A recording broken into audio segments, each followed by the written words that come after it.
Well, with things like this going on, it's no wonder why certain things need to change. Let's begin.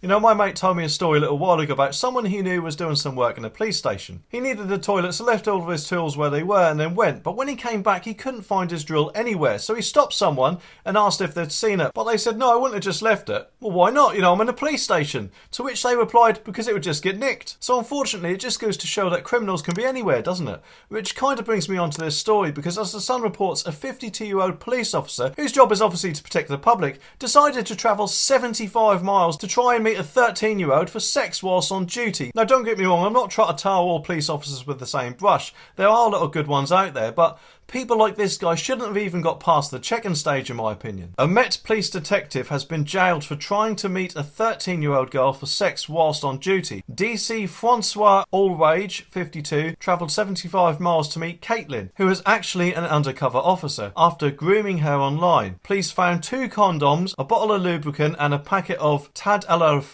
erectile dysfunction tablets in his bag when they arrested him in a McDonald's near Basingstoke, Hampshire. Pedo Allrage was this month found guilty of 3 child sex offences, and he was today sentenced for 5.5 years in jail. Well, of course, now that Cressida the Dick has finally gone, hopefully more stringent measures will be put in place to stop these sort of things from happening in the Met, and those new rules should then be rolled out nationally. Anyways, to be kept up to date, make sure you click that subscribe button down there so you don't miss my next video.